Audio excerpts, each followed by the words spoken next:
아무 생각 없이 듣는 방송 새날의 네버엔딩 스토리 112회를 시작하겠습니다. 와! 반갑습니다. 자, 활기차게 오늘도 한번 시작해 보도록 하겠습니다.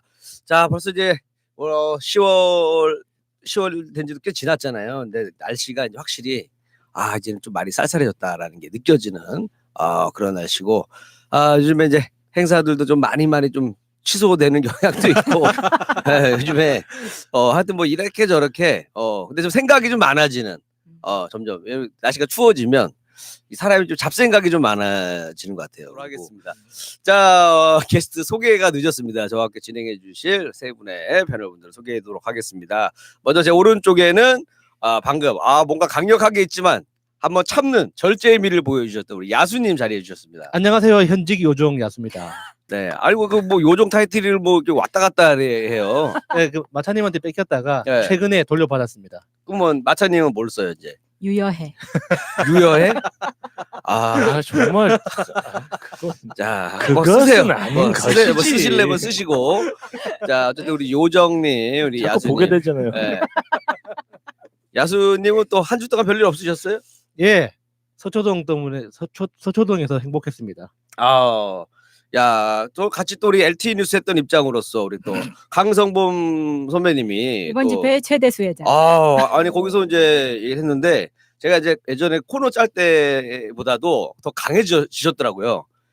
많이 더 이렇게 좀 뭐랄까 그 진보적으로 더 많이 이 정보들을 많이 얻다 보니까 요즘 팟캐스트 하고 하다 보니까 더 이제 그렇게 돼서 좀 소신 발언도 하고 했던 것 같아요. 그래서 같이 예전에 코너 했던 사람으로서 좀 뿌듯했습니다. 자, 그리고 이제 우리 또 이제 주말에 뭐해요? 이제 우리 마차님 심심하실 것 같은데 우리 마차님 자리해 주셨습니다. 안녕하세요, 마차입니다. 네, 이제 좀 심심하시겠네요 주말에. 이제 주말에 저의 삶을 찾아야죠. 이제 여의도로 드디어. 가야지. 여의도로. 드디어 찾으셨군요. 네, 여의도 좋습니다. 왜냐면 네. 집에서 가까워. 그리고 재밌는 게 제가 이제 저기 서울역 주변을 많이 지나다니잖아요. 왔다 갔다 하면서. 근데 하도 이제 장소들이 뭐 서초 그다음에 광화문으로 몰리다 보니까 서울역이 요즘에 조용해졌어요. 거기가 원래 그러네. 토요일 일요일 날 막 정신 없어요. 근데 거기가 많이 한산해졌더라고. 그래서 우리 마차님에게 이제 주말이 다가왔는데 드디어 이제 앞으로 어떻게 보내실지 좀 기대가 많이 됩니다. 여러분에게 달렸습니다. 네, 오늘 의상이 약간 그거 같아요. 약간 그 캐두먼, 배트맨과 함께 세계를 지키는 캐두먼 스타일로 뽕이 좀 많이 들어간 것 같은데. 네. 뽕이 약간 여기 살짝 더 위로 이렇게 미식 직구처럼 끝에가 살짝 올라와 있어요. 뭔지 알죠? 네.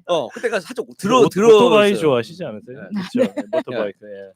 의상이 아주 인상적입니다. 어깨 뽕이 굉장히 인상적이었던 의상 입고 오셨고요.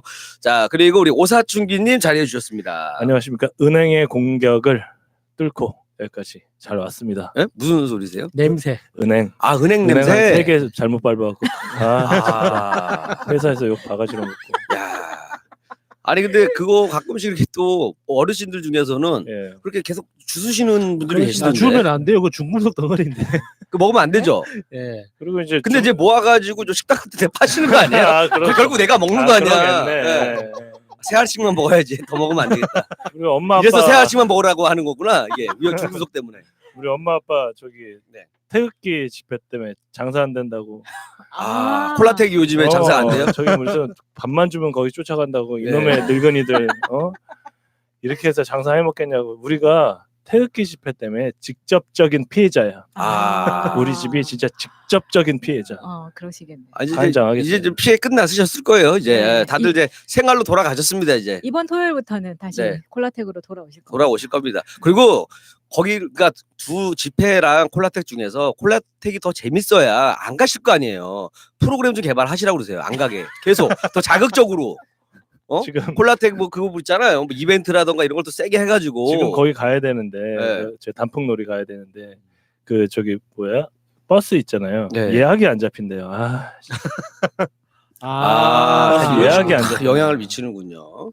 자, 어쨌든 간에 이제는 본격적인 우리 주제 얘기를 좀 해봐야 될 것 같은데, 자, 오늘의 주제는 우리 예전에도 한번 했던 것 같은데 우리 오사춘기님 모셔서는 우리가 안 했잖아요. 오늘 주제는 이겁니다. 유전무죄, 무전유죄 공화국. 제가 끝에 과거를 소환했나요? 네, 공화국을 하나 더 넣었어요. 그때 그 대신에 끝에 공화국을 하나 넣었습니다. 아, 그래. 그리고 리퍼블릭. 예. 그리고 뭐냐면은 또 시기마다 조금씩 얘기가 또 달라져요. 같은 주제지만 요때 들으면 또 새로운 느낌이 있기 때문에 자, 이 주제로 한번 아마 오늘 또 토론을 할 텐데 한번 뽑아볼까요?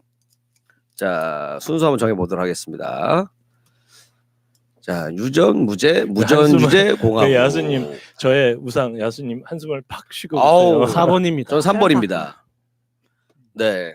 이거 무슨 의미가 있는 거죠? 제가 다시 1번이 됐습니다. 이게 무슨 의미, 뽑는 게 무슨 의미가 있는 거죠? 전 남박표입니다.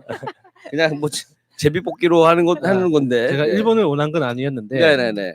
안 그러면 때리거든요. 알겠습니다. 우리 우리 여자 때리는 거 요정부터 제일 하는 게 무서워요. 좋아요. 네, 요정이 뭐 여자 가볍게 날려주시면 되니까. 자, 시작하도록 하겠습니다. 네, 네버엔딩 스토리 유전 무죄, 무전 유죄 공화국. 이게 처음에 이제 우리 그 텔레그램 방에서 이야기할 때는 그냥 유전 무죄만 이야기했었잖아요. 네네. 그때 불현듯 떠오른 장면이 있었어요. 어떤 장면이요? 우리가 그 김성태 의원한테 고소당해가지고 영등포 경찰서 가서 그 다 조사를 한 번씩 다 받았잖아요. 그래서 그게 아직 안 끝났습니다. 아직 아직 안 끝났어요? 네, 검찰에서 사건 종료 통지가 안 왔어요. 아직 그 진행 중이긴 한데 그때 조사를 받으면서 저는 그 국회에서 일하는 동안 조사를 받을 때는 그 특수수사과라고 경찰청 본청에 가면 이 있어요. 별동이 네, 따로 네, 있습니다. 네, 있어요. 별동이 있어서 거기 한 몇 층, 5층인가 6층인가 이제 거기에 시설이 잘 돼 있어요. 조사실이 굉장히 쾌적하고 뭐 어떤 녹음실처럼. 팟캐스트 녹음하는 예. 장소처럼. 뭔가 카메라도 경험 있고, 없으시죠? 안 가봤어요. 네, 뭔가 카메라도 있고 굉장히 잘 돼 있어요. 그래서 지나가다 보면 SK 그룹 임원들, 삼성 그룹 임원들 그 영화에 나오는 뭐, 것 같이. 이런 분들 이제 그 상담 조사받고 있는 거죠. 근데 대기실. 밖에서만 보면 상담하고 있는 것처럼 굉장히 이제 분위기가 괜찮습니다. 그래서 그런 게 조용한 곳에서 이제 그 조사를 받았었는데 막 중간에 뭐 무슨 와인 드시겠습니까? 뭐 이런 분들도 서빙하시는 아니요. 그러니까 레어, 미디움 그런 레어. 건 없어요. 정확하게 시간 50분마다 네. 담배 한 대 태우셔야죠. 시간 지켜서 딱 야. 그렇게 조사를 받았었는데 네. 김성태 의원한테 이제 그 명예훼손으로 고발을 당했을 때는 네. 그냥 그 수사관 민간인. 예, 책상으로 찾아가가지고 1층 수사과 찾아가서 그 앞에서 이제 그 책상 앞에 앉아서 그 막 웅성웅성하는 막 그 상황에서 하는 거예요. 사람들 많은 데서. 그렇죠. 어. 예. 그렇게 조사를 받다 보니까 그 옆 자리에서 어떤 조사를 받고 있는지 다 들리는 거예요. 다 들려요. 네. 그래도 돼. 예. 그러니까 뭐 저는 뭐 이렇게 부끄러운 이야기도 아니고 네. 그때 그 수사관 그 수사하셨던 분이 이제 조서 마무리하면서 참 말씀 잘하시는데 방송하셔도 되겠네요. 이랬었거든요. 야, 이거 어떤 기분인지 알죠. 재밌네. 이분 개그맨 해도 되겠네. 이 사람 가수인데 노래 잘하네. 노래도 되겠네. 네, 그렇게. 그러니까 그 수사관은 한 서너 시간 대화가 끝날 때까지도 네. 팟캐스트가 뭔지 댓글이 무슨 뭔지 이게 구분이 안 되고 있었다는 뜻이죠. 헷갈려 하시는 네. 거예요. 모르는 사람 모르죠. 저도 네. 저번에 말씀드렸잖아요. 네네. 팟캐스트 얘기했다가 너 새가 날아든다 아니야. 뭐가 날아드냐고. 그렇게 돼서. 맞아요. 그때 우리가 조사를 받았던 곳이 그 사이버 수사대 모든 경찰서마다 있잖아요. 사이버 수사대에서 조사를 받았었는데 이제 사이버 수사대에 이제 고발을 하러 오시는 분도 많고 고발을 당해서 조사를 받으러 오시는 분들도 많은데 그때 이제 제가 귀에 딱 꽂혀가지고 자꾸 이제 수사관 질문을 놓친 아주머니가 있었어요. 그 아주머니가 그러니까 책상으로 치면 한 3개 건너서 저 마지막 끄트머리 책상에서 이제 그 사람은 고발을 하러 온 거야. 근데 처음에 들어올 때부터 궁시렁궁시렁 하면서 제 등 뒤로 지나가서 그 책상으로 갔기 때문에 네. 그러니까 그게 뭔지 저는 어렴풋이 감을 잡았어요. 어떤 사건을 오셨는지. 그러니까 인터넷 광고에 보면 뭐 대박 보장, 100% 당첨 보장, 로또 복권, 뭐 당첨 비결, 초기 뭐 이렇게 신규 가입 회원 뭐 300만 원 지급 뭐 이런 거 있죠. 합격 보장. 예. 그것 때문에 100만 원을 입금해가지고 돈이 사라진 거예요. 믿고 내가 100만 원을 보냈는데 그러니까 100만 원을 입금하면 300만 원을 입금한다니까 100만 원을 입금했는데 그게 이제 그 사람이 이제 잠적을 한 거지. 100만 원 입금 받은 사람이. 그래서 그 사람을 찾아달라 했는데 네. 문제는 그 아주머니가 이제 그 수사관 예. 대답을 들어보면 그 아주머니가 처음이 아니었던 거예요. 뭐야 그럼? 또 다른 사람도 또 당한 거고. 아니 그 아줌마가 그런 식으로 10만 원 입금해가지고 사기당하고 50만 원 입금해서 사기당하고 100만 원 입금해서 사기당하고 이게 한 사람이 여러 번. 혹시 그 네. 아주머니 연락처 좀 아세요? 나 아니야? 내가 1억 입금하면 3억 보내드릴 수 있는데. 그러니까 그 아주머니가 처음이 아니니까 자주 그러니까 저는 그냥 나가시는구나. 직관적으로 약간 지적으로 좀 안 좋은가? 라는 이제 그런 생각을 하게 되더라고요. 예. 근데 이제 수사관 입장에서는 이게 고발건이 안 되는 거예요. 왜냐면은 그 돈을 갈취해 간 사람이 예. 갈취라는 게 확인이 아직 안 됐잖아요. 그 그러니까- 계좌로 보냈다라는 게 그러니까 입금을 나오자- 했는데 예. 언제 입금을 해준다는 약속을 한 적이 없어. 아이고야. 그러니까 그 아줌마 입장에서는 내가 100만 원을 입금하면 당장 300만 원을 주겠지 줄 줄 알았는데. 한 건 나의 해석인 거지. 그 광고를 한 사람들은 300% 지급 보장이라는데 언제 주겠다는 약속을 한 적이 없거든요.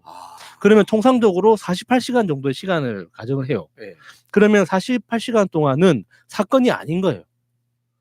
근데 아줌마는 입금하고 1시간 동안 전화를 했는데 안 받아. 그러면 마음이 불안하잖아요. 예. 경찰서에 전화하면은 그 이틀은 기다려 봐야 된다고. 어. 그러니까 답답하니까 경찰서를 찾아오는 거예요. 음. 그럼 경찰서에 찾아온다고 해서 답이 생기느냐? 답이 없잖아요. 예. 그 어차피 똑같은 거잖아요. 이틀 지나면 뭐 달라져요? 그렇죠. 또 달라질 게 없죠. 그러니까 달라질 게 없는데. 음.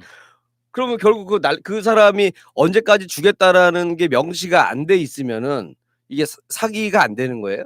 그러니까 이게 48시간 이후에는 명백한 사기로 되는 거예요. 거죠. 전환되는 거 예, 그때부터는. 예. 하지만 그 전에 찾아왔기 때문에 음. 별 의미가 없었던 음. 거고. 그러니까 그런 경우에 네. 그 아주머니는 처음 그 겪은 일이 아니라는 거잖아요. 그러면 이제 수사관 이야기는 그거죠. 아주머니 잘 생각해 보세요. 이게 누구 때문에 생긴 일입니까?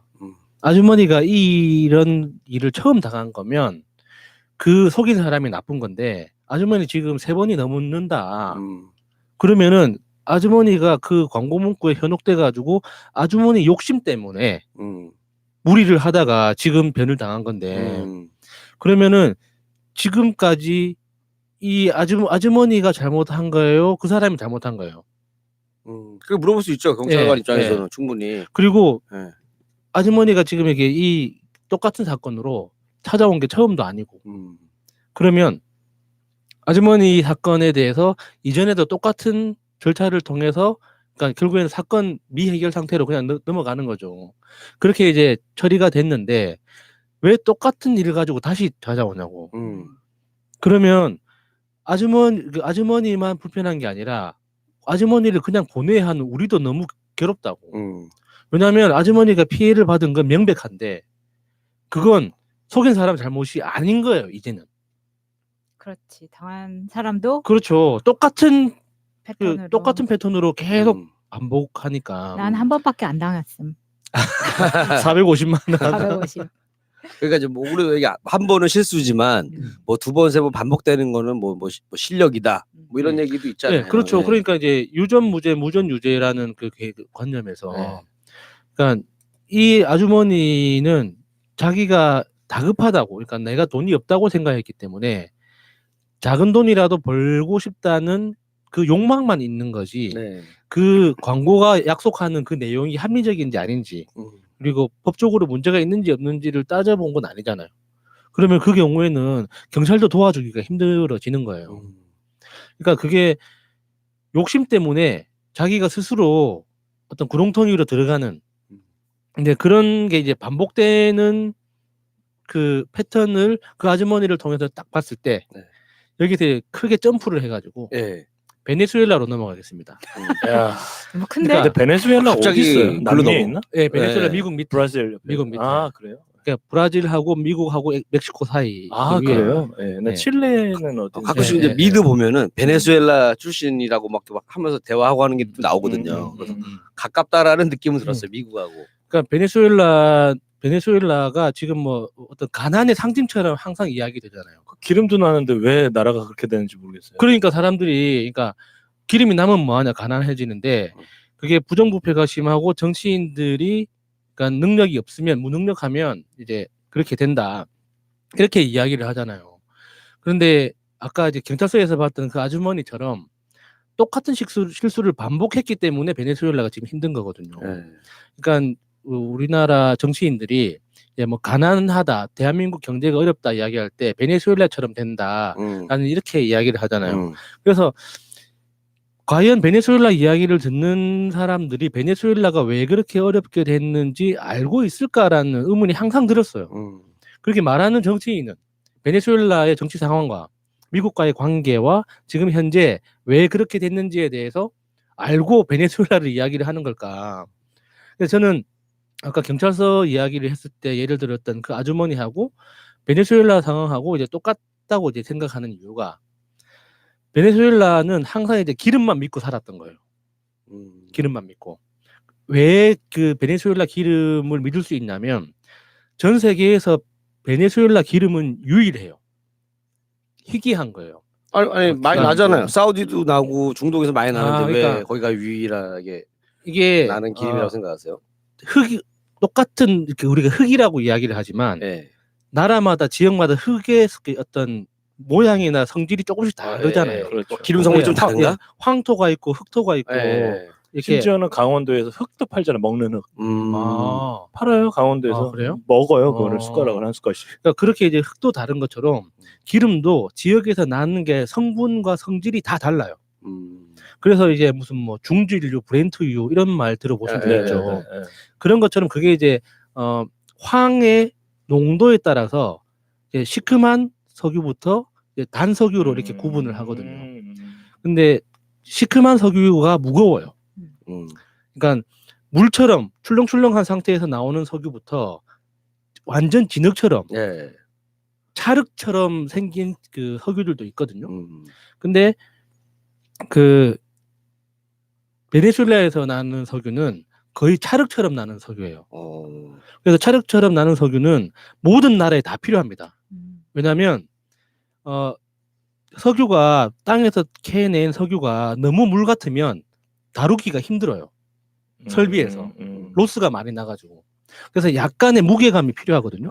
그러니까 몸이 기름져서 그런지 모르겠는데 기름 얘기를 지난주부터 잘 하시는 것 같아. 그래서 제가 좀 기름진가? 네. 기름 전문가시네. 그래서 그러니까 그 베네수엘라에서 나는 석유는 석유를 생산하는 모든 나라에서 수입을 합니다. 그래서 정제 과정에서 섞어서 써요. 그럼 더더욱 어렵게 지낼 이유가 없는데. 적절한 농도로 섞어서 쓰려고 일정한 많이 수입을 하든 적당히 수입하든 모든 나라에서 어떤 일정량을 수입을 하기 때문에 수요가 많다라는 수요가 거잖아요. 항상 꾸준한 네. 석유예요. 그래서 수익성이 굉장히 좋은 그렇죠. 곳이거든요. 네. 거기다가 매장량도 전 세계 10위권에 들어가 있어요. 그래서 굉장히 굉장히 그러니까 못 사는 게 힘든 나라인데 왜 그렇게 됐느냐? 그러니까 못 살라고 해도 못 살기 쉽지 않은 나라잖아요. 근데 그러니까 1800년대 후반에 기름이라는 그러니까 석유라는 게 처음 발견됐을 때 그때 당시에 귀족들이 그거를 독점한 거예요. 그 석유 채굴권 자체를. 그러니까 일부 그래서 몇 명이 그냥 장악을 해버렸구나. 영국에다 팔고 미국에다 팔고 자기들이 일부 독점하고 하는 방식으로 그러니까 국가에 들어오는 현금을 일부 계층이 독점을 한 거죠. 그게 오래 세월이 100년이 넘게 되다 보니까 전 세계에서 베네수엘라만큼 빈부격차가 심한 나라도 진짜 드물어요. 잘 사는 사람들과 단 1% 정도의 잘 사는 사람들과 나머지 99%가 다 거지예요. 그런 상태에서 100년 넘게 이제 지내다가 이제 우고 차베스라는 혁명가 출신 혁명가 같은 대통령이 나와서 이제 그 복지 제도를 막 적극적으로 했잖아요. 맞아요. 복지 늘렸어요. 근데 그 복지 했던 재원 자체가 그러니까 다른 나라에 팔았던 그 석유 채굴권을 그냥 무상으로 몰수하고 나라에서 예. 이제 다 뺏은 거구나. 귀족들이 가지고 예. 있던 거 다 그냥 국유화시키고 어. 이렇게 해가지고 거기에서 나오는 돈으로 복지를 적극적으로 시행을 했거든요. 그런데 그 채굴권에 대한 권리를 빼앗겼던 그 기득권들이 예. 아이고 차베스가 좋은 일 하니까 나는 그냥 찌그러져야지 할 리가 없잖아요. 없죠. 그래서 계속 이제 외세를 끌어들입니다. 미국이라든가 예. 힘 있는 나라들 예, 외세를 끌어들여서 끌어들여 가지고 계속 전복을 시도하는데 그래서 차베스가 그래서 실각을 하기도 해요. 실각을 했다가 쿠데타 형태로 다시 이제 집권을 했다가 다시 실각을 하고 이렇게 막 왔다 갔다 하거든요. 그래도 그냥 아수라장이네요. 예. 예. 근데 그 과정에서 그 우고 차베스가 그 베네수엘라의 기득권, 그러니까 적폐라고 우리나라로 보면 적폐 중에 하나가 그 석유 시추하는 기술자들 있죠. 기술자들을 적폐로 이제 본 거예요. 그 사람들의 어떤 카르텔이, 그러니까 주변 외부에서 내부를 들여다보지 못하게 너무 큰 기술적 장벽을 치고 있는 거예요. 그래서 그 사람들을 기술자들을 추방을 시켜버립니다. 그러면 그걸 예. 누가 해요? 그러니까 근데 아까 처음에 말씀드렸던 것처럼 베네수엘라에서 나는 기름은 독특한 성질을 가지고 있어서 그러니까 그 사람들이 쌓았던 30년이 넘는 노하우가 없이는 그러니까 설비 작동이 누가 안 해. 되는 거지. 예전에 베트남에서도 다 죽였잖아요. 누굴 죽여요? 손 깨끗하다 이런 사람 다 죽였잖아요. 왜요? 이 사람들은 말 그대로 부르주아다. 손 보고? 예, 손이 깨끗해? 너 뭐 예를 들어 교수야? 다 죽여버렸어요. 그러다 보니까 이거를 교육할 사람의 그 세대가 훌러덩 그 블럭이 딱 뽑혀진 거예요. 그래서 농민들, 뭐 천민들이라고 하죠. 네. 이 계급을 제외하고 나머지는 다들 뭐 그 공산주의에서 넌 부르주아다 그래서 그 자리에서 총 머리에 쏴대고 손 예뻐도 죽이고 손만 그랬어요. 보고. 예. 네. 그런 방식으로 그러니까 그 기술자들이 이제 없어지다 보니까 이제 석유 가동이 안 되잖아요. 그래도 복지 제도는 시행을 하고 있으니까 그걸 이제 외채로 이제 가져다 쓰는 거죠. 외채로 가져다 쓰다 보니까 외채로 쓰는 과정에서 차베스 대통령이 암으로 죽어요. 그러니까 암으로 죽고 나서 그게 결정타네. 그러면 이걸 어떤 식으로 해결할 거냐? 다시 100년 전으로 돌아가는 거예요.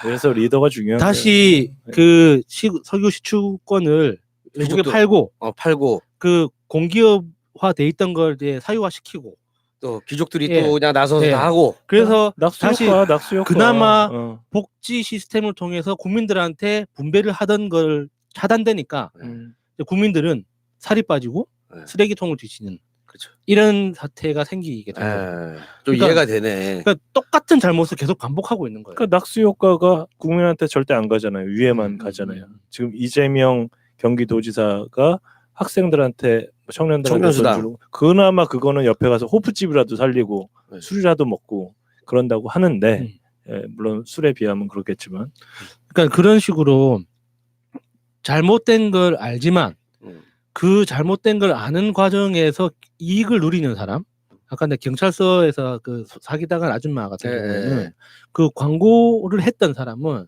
진짜 그냥 꿀 빠는 거죠. 그냥 그 아줌마 걸리시는 분들이 있네. 그건 해도. 그 아줌마가 계속 유독 똑같은 사기를 계속 당할 수 있었던 이유는 그게 마케팅 기술 때문이에요. 그렇게 한번 반응한 사람은 이렇게 딱 표적으로 삼아서 똑같은 광고 비슷한 메시지를 또 노출시킬 수가 있거든요. 그래서 그 아줌마한테 계속 확률적으로 높은 사람한테 계속 광고를 노출시키니까 당한 사람이 또 당하는 거죠. 그러니까 베네수엘라 같은 경우에는 100년 전에 큰 실수를 저질렀잖아요. 그쵸. 기름이 난다는 걸 알았을 때 그걸 국가적으로 어떻게 잘 활용할 것인가라는 고민 위에서 시작했다면 좀 다른 출발이 됐을 텐데 처음 시작할 때 기득권이 생길 수밖에 없는 독점적 구조로 그 정유산업이 만들어지다 보니까 100년이 지나서도 그 기득권들은 사라지지 않고 살아남았다가 기회가 왔을 때 다시 똑같은 구조로 돌아가려고 하는 거죠. 그러니까 그 기득권이 또 어느 정도 그걸 유지했느냐도 되게 중요하더라고. 기간. 그러니까 이제 걔네들 100년이라고 그랬잖아요. 그러면 엄청나게 이게 공고하거든요. 뭐 공무원들부터 해서 뭐 별의별 사람들이 다 연류가 돼 있고 라인이 뻗치잖아요. 우리나라 친일파는 안 그런가요? 우리나라도 비슷한 거죠. 그러니까 뭐 기득권들이 지금 몇십 년을 이렇게 꽉 잡고 있으니까 뭔가 바꾸려고 하거나 예. 그들을 위협한다거나 하면은 굉장히 그 똘똘 뭉쳐서 이제 그 반격하는 게 세니까 힘들죠. 그래서 지금 반격하고 있잖아요. 예. 그래서 이제 보니까 베네수엘라에 대해서 다시 한번 또 생각하게 되네요. 뭐 여러분 한번 관심을 좀 가지면 좋겠습니다. 그동안은 베네수엘라 미녀 뭐 이런 것만 좀 관심 예. 가졌는데 장모님의 나라? 예, 장모님의 나라라고 생각했는데 조금 시야가 넓어졌어요. 다른 쪽으로 생각을 많이 하게 됐어요. 그 나라의 이런 기득권에 대해서도 한번 생각해 보게 되네요.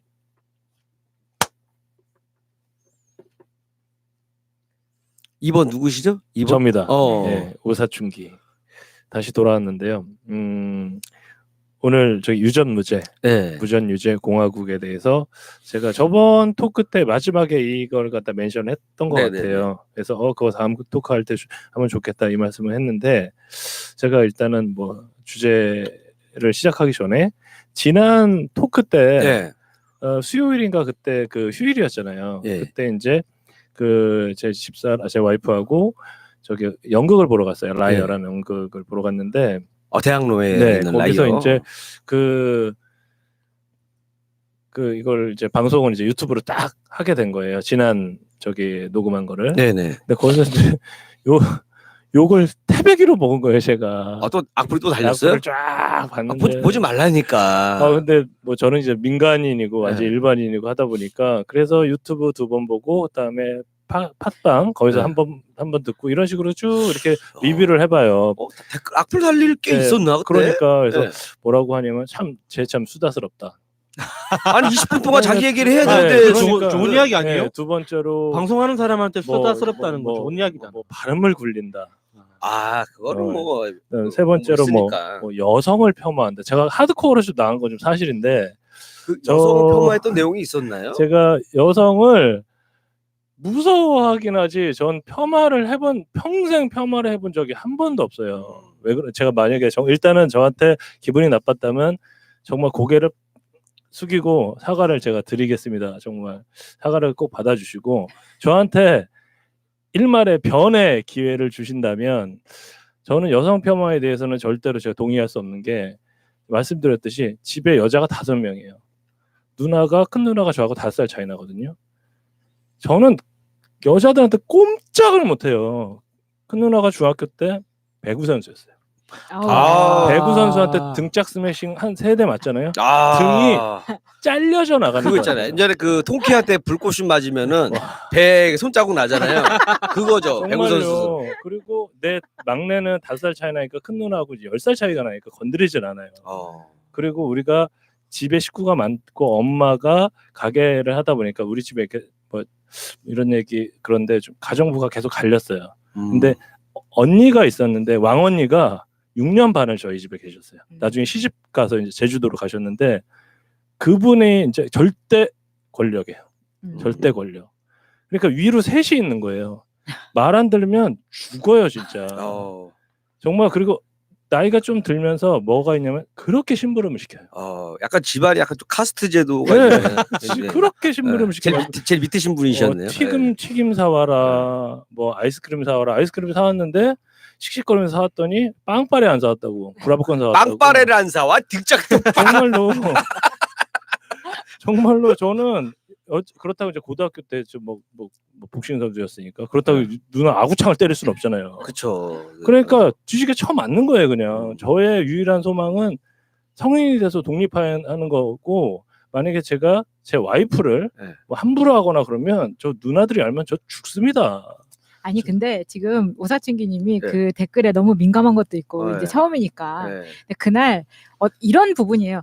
저는 여자들이 얼마나 지저분한지 다 알고 있다. 이 말을 딱 그대로 뭐 여자들만 지저분해? 이제 이렇게 그것만 잘라서 너는 깨끗한 여자가 사냐 뭐 이런 식이었고. 그러니까 이게 생각한 거랑 다르게 누나랑 실제로 살아보니 이렇게 지저분한 부분도 있더라 뭐 이런 얘기를 한 건데 그날의 주제는 제가 더 가족한테 잘해야겠다 이런 얘기를 했던 건데 말을 하다 보니까 배가 산으로 간 것도 있죠. 근데 저 정말 여성 절대 폄하하지 않아요. 아니 근데 그렇게 듣지 않으신 분들이 더 많기 때문에 아, 그래요? 신경 안 다행입니다. 쓰셔도 예. 됩니다. 네. 예전에 그 봉태규 씨가 나와서 토크를 하는데 제가 그 집하고 똑같아요. 네. 진짜 누나한테 뒤지게 쳐맞고 뭐 이런 거 있잖아요. 저는 집에 성적표 안 갖다 줘요. 누나한테는 갖다 줘야 돼요. 그리고 내가 어렸을 때 지금도 생각나는데 여자들 그거 아시죠? 여자들 종이 인형이라고 혹시 아세요? 네, 저기 알아요. 마분지를 빳빳하고 네. 알아. 오려서 하잖아요. 거기에 어깨 거는 거 내가 잘랐다고. 진짜 무슨 엄청 얘기인지 중요한 알죠? 건데. 와 어떻게 사람 너 때문에 스카치 테이프를 붙여야 되잖아. 하면서 아니, 등짝 그게 아니야. 맞는 거 아니에요. 붙여내래. 살려내. 야 붙여내. 살려내.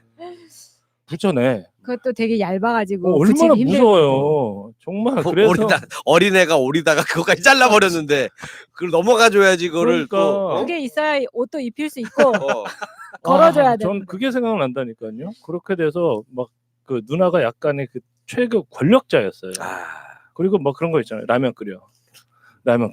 설거지. 그러니까 집안일에 대한 게 별로 저한테는 이렇게 그게 받아들여지는 게 되게 자연스러웠고 게다가 그 절대 권력을 가진 그 제주도 누나 그 누나한테 진짜 걸리면 죽어요. 그래서 그게 이제 저는 이렇게 몸에 배었던 거예요. 아직 그래서 생존하고 계시네요. 축하드립니다. 예. 그렇게 되고 저는 영어를 잘하진 못해요. 대신에 이제 전공 분야가 나니까 제가 생각하는 영어를 잘하는 사람은 뭐 강경화 장관 이 정도는 돼야지 그냥 대신에 말을 하다 보니까 전공 분야가 나와서 이렇게 혀를 좀 굴린 좀 거고 다르네. 제가 생각하기에 영어 잘하는 사람은 윌 스미스 뭐 이런 사람인데 좀 다르네요. 그리고 뭐 네스의 그런 그 목적은 저는 그냥 일반 토크라고 봐요. 네. 말 그대로 전 지나가는 아저씨잖아요. 토크인데 딱 와서 그냥 말 그대로 살아온 얘기하고 뭐 군대 얘기하고 그렇죠. 군대 네. 축구 얘기하고 내가 보니까 오늘 또 악플이 달릴 것 같아요. 그래요? 뭐냐면 되게 변명하는 시간이 기네. 아니 주제 얘기를 해야지 뭐야 그래서 하면서 또 정말- 악플 또 달릴 거예요. 정말 흔들리지 마세요. 정말 네. 처음에는 이제 이틀 동안 잠을 못 잤는데 이번에는 이제 한 3일 정도 이렇게 우울하게 아니, 보냈어요. 모든 사람을 다 만족시킬 수는 없어요. 일단은 뭐 죄송하고 변을 말씀을 드리자면 이렇습니다. 빨리 제가 주제로 들어가겠습니다. 그 무전유죄, 유전무죄에 대해서 말씀드리는 것 중에 하나는 제가 어떻게 하다 2번을 뽑았는데 이거 궁금한데 영어식에도 이런 표현이 있어요? 이런 유전무죄, 무전유죄 같은 식의 표현? 예, 표현이 있는데 지금 저한테 표현을 딱 얘기하라고 하면 딱히 생각은 안 생각 나요. 안 나. 나중에 그 알아서 비슷한 건 있죠. 이런 류에. 근데 제가 만약에 딱 얘기를 하자면 그냥 best comes best, worst comes worst 정도. 이게 좋은 게 좋은 걸 가져오고 나쁜 게 나쁜 걸 가져온다. 이 정도 이렇게 말씀을 나는 드리고 no money, no gain. 돈이 없으면 얻는 것도 없다. 그 있잖아 비슷한 거 있잖아요. 뭐 위너 다른 페어솔 거. 같은 거. 저기 no pain no gain 그거는 아닌 것 같아요. 제가 나중에 한번 네네. 알아서 말씀을 한번 드려보겠습니다. 일단은 뭐 제가 딱 생각났던 건 그거예요. 말 그대로 예전에 그 홀리데이란 영화. 네.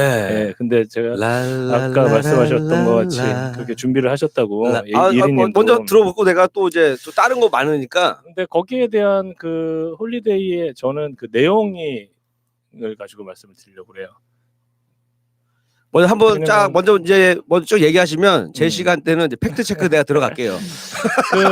그 홀리데이의 그 내용 자체는 뭐였냐면 말 그대로 서울 올림픽이었어요. 맞아요. 서울 올림픽. 응. 서울 올림픽 때 저는 집이 방배동이었었거든요.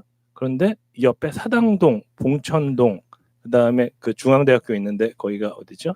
흑석동 이쪽이 지나가는 쪽이라 이거예요. 외국인들이 오는데 거슬린다. 그래서 저거 싹 밀어버려. 아니 올림픽 며칠 하는 줄 아시죠? 한 달 하나요? 올림픽 며칠 한 달 하나요? 하나요? 2주 정도 하지 않습니까? 올림픽이 15일, 16일 해요. 요즘에는 경기가 좀 많아져서 16일, 17일 이 정도 하거든요. 생각보다 짧네요. 네. 개회식, 폐회식 하면 별거 없어요. 그런데 그 사람들이 거기에는 자기의 목숨이잖아요. 엄마도 살고 아빠도 살고 자식도 사는데 정말 그 어렸을 때 미는 거 못 봤죠. 저는 그거를 구경하러 갔어요. 그 방배동에서 길 건너서 구경하러 가자 그랬어요. 우리끼리 야 싸움 났다 구경하러 가자. 갔는데 얼마나 살벌하게 미냐면 정말 사람을 개 패듯이 패는 거예요. 개 패듯이 그러니까 패고 그 지역에 살고 계신 분들을 쫓아내려고. 그다음에 포크레인 무슨 뭐 지게차 동원해 갖고 다 부시고 사람 두드러 패고 또 부시고 사람 두드려 패고 그러면서 물 뿌리고 체류탄 뿌리고 이렇게 하거든요. 근데 그 사람들이 어디 살았는 줄 아시죠? 올림픽 기간 동안 어디서 하셨어요? 땅 파고 살았어요. 땅 파고 그게 ABC 그 다음에 AP 통신에 나와요. 땅 있잖아요. 땅 두더지도 아니고 땅 파고 이렇게 뚫고 그러고 살았어요. 그게 우리나라 88년도의 그 실상이에요. 그래서 이 사람이 어떻게 되냐면 그 공무원들하고 이제 싸우다가 이제 거기에 들어가게 되잖아요. 가서 이제 간방에 들어가 보니까 옆에는 라면 훔치고 계란 훔치고 2년, 쟤는 34,000원 훔쳐갖고 4년 이렇게 받는 거예요. 그래갖고 신문이 촥촥촥 나오면서 뭐라고 해요. 거기서는 예를 들어서 뭐 한보 500억 해놓고 뭐 이렇게 집행유예 이런 걸 보면서 이걸 막 이렇게 비교를 하면서 얘네들이 이제 탈출을 하면서 그때 이제 뭐 유전무죄다, 무전유죄다 이런 말이 영화를 통해서 되게 각인이 딱 됐었던 것 같아요. 말 그대로 어떻게 올림픽을 한다고 우리 새끼들이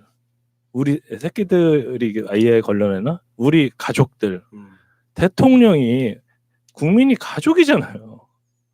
예? 그때 대통령이 그때 전두환이 광주에서 사람을 그렇게 죽여 있는 새끼가 그 무슨 가족이 어디 있겠어요? 아니 말이 되냔 말이에요. 저는 그거를 제 두 눈으로 봤다니까요. 사람을 패고 포크레인으로 뽀개고 끄집어내고 뭐 그거 있잖아요. 된장단지 간장단지 다 뽀개는 거예요 진짜. 그거 어렸을 때 보면 약간 좀 트라우마 같은 거 생기지 않아요? 당연히 생기죠. 사람은 어떻게 저렇게 때리나. 네. 그리고 거기 가서 내가 막 본 거를 막 학교에 가서 막 얘기해주고 막 그랬거든요. 근데 지금 보세요. 되게 웃긴 게 국정농단 그 주범들 있잖아요. 네. 다 지금 감옥에서 다 나왔어요. 이명박 밖에 있죠. 박근혜 밖에 있죠. 네. 김기춘 밖에 있죠. 이재용 밖에 있죠. 그런 거 생각해 보면 그리고 그런 얘기도 하더라고요. 그 윤석열 때문에 그 지금 이명박이 윤석열한테 복수를 준비하고 있다. 그 얘기도 하더라고요. 그래서 저는 야 이거야말로 유전무죄, 무전유죄 끝판왕 아닌가 네. 이런 생각이 좀 들어요. 그런 사건들이 많잖아요. 뭐 연예인분들도 예전에도 뭐 얘기했지만 뭐 김성재 씨 사건도 그렇고, 네. 그것도 조사가 지금도 뭐 안 되고 심지어 TV 방영도 안 되고 뭐 이런 사건들 다 덮는 것도 많고 그다음에 유전무죄, 무전유죄 검색만 딱 해봐도 딱 나오는 게 대기업 자제들 다 뭐 집행유예 뭐 이렇게 나와요. 검색을 해도.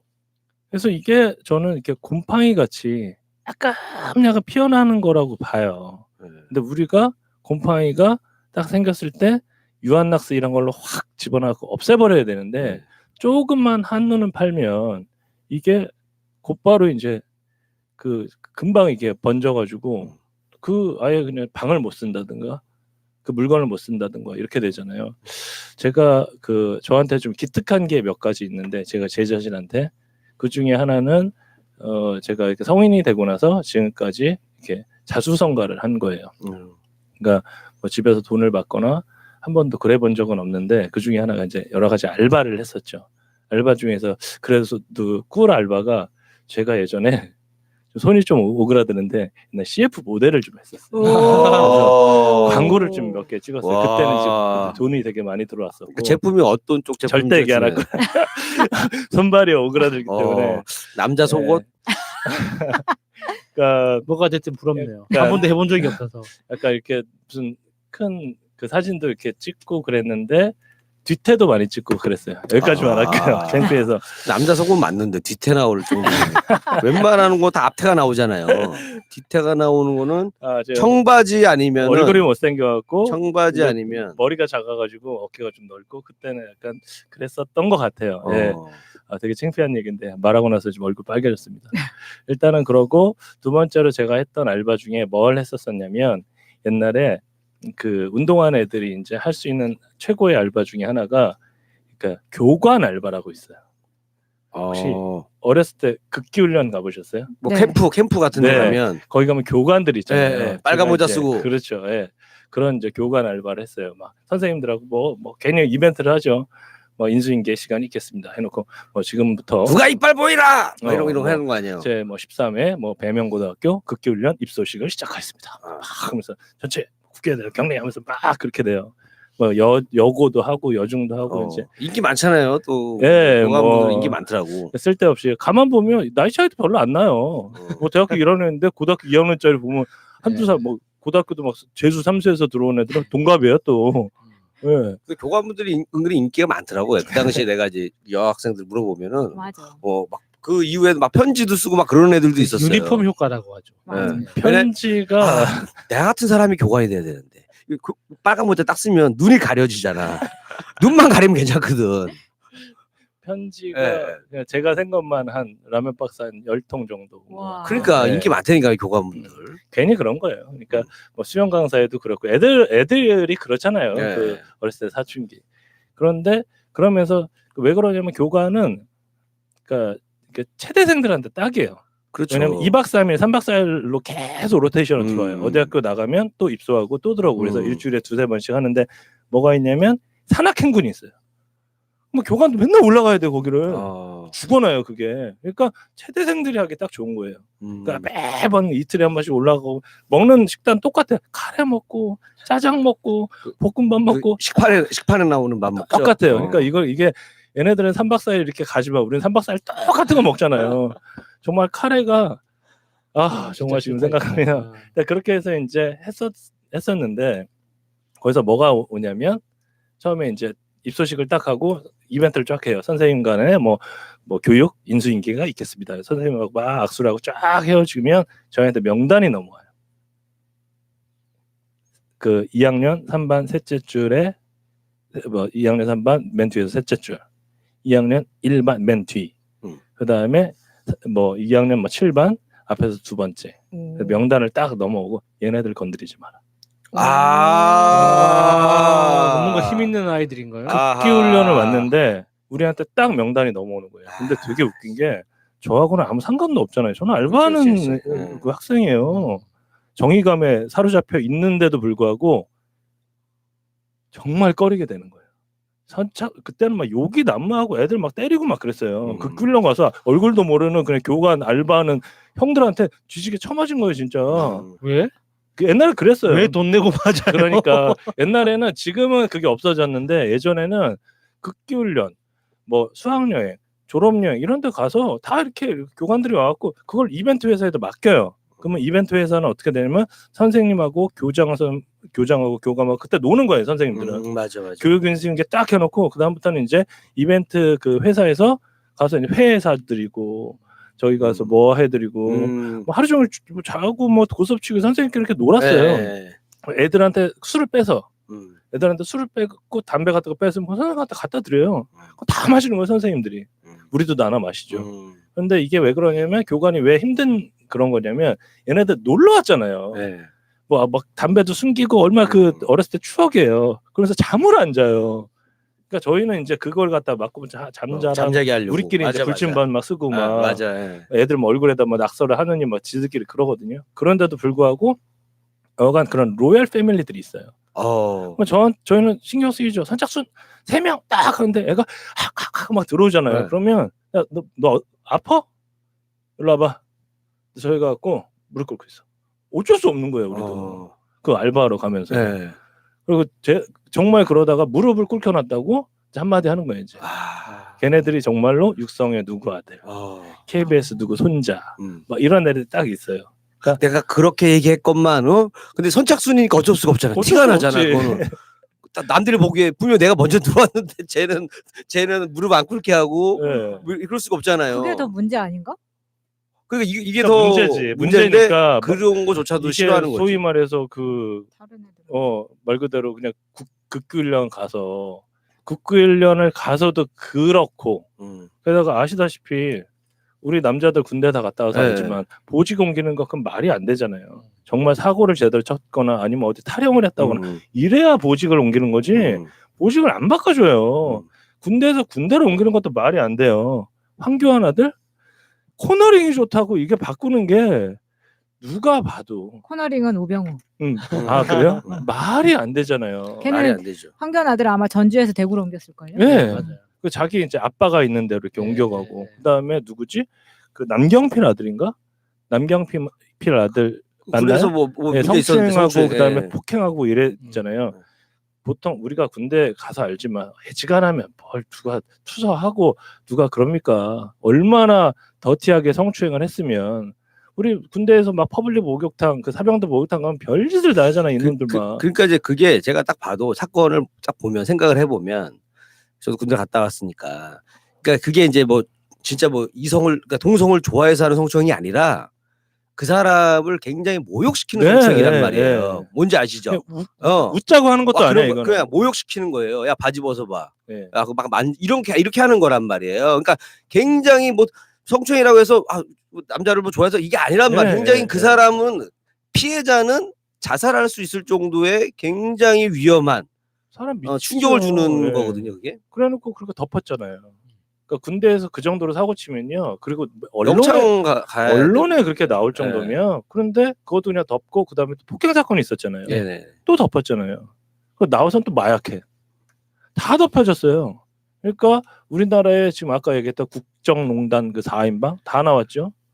지금 이렇게 군대 가서도 이러죠. 그러니까 거기다가 제가 말씀드렸던 옛날에 알바할 때 극기훈련 가서도 네. 좀 힘 있는 애들은 다 나와요. 네. 그리고 저 군대 갔을 때도 물어봐요. 훈련병 때. 아, 이민도 그거 있었어요? 아버님이나 가족 중에 국회의원님 분 손들어요. 진짜? 진짜로 몰라요? 그런다니까요. 그거 쓰는 난이 있어요. 왜냐하면 그 훈련병 때는 훈련이 빡세잖아요. 그러니까 혹시 걔 다칠까봐. 그럼 뻥으로 쓰면 아이 걸려? 다 물어보지 누구 다 알지. 그리고 얘네가 뭐냐면 그거예요. 그냥 얘네가 외무로 바뀌었어. 그 전에 먼저 연락이 오죠. 누구 갔다. 근데 혹시라도 빠져갖고 자기네가 실수할까봐 아니 그거 보충대에서 한 번 더 체크하는 거예요. 보충대에서 얘기하지 않아요? 네. 머리 빡빡 깎고 사복 입혀놓고 군대 처음 가면 쫙 세워놓고 야 김일이, 김삼이, 김사희 이렇게 나와요. 저 선임하사가 불러요. 그리고 걔네들 따로 빼고 그 다음에 또 누굴 빼냐면 뭐 국회의원 격리 안 하는 그 여과 증인인가? 걔네들 빼서 그 자리 영창 보내고 그 자리에서 영창을 딱 보내요. 그 다음에 이제 군생활이 그때는 시작이 그게 되는 거죠. 왜 그런지 몰랐는데 세월이 지나고 보니 또 뭔가 있었겠구나. 특혜를 주려고 했구나. 그러니까 힘든 훈련 빼주고. 네. 그러니까 화생방도 분명히 빼줬을 거야. 내가 봤을 때 진짜 힘들거든요. 그것도 분명히 그거 할 때 뭐 딴 거 시키든가 어디 가서 뭐 했을 수도 있어요. 아 정말 생각하면 너무, 열받네. 이거. 그래서 말 가스 받는 그대로. 거 생각하니까 열받네 이거 진짜. 그거. 가스.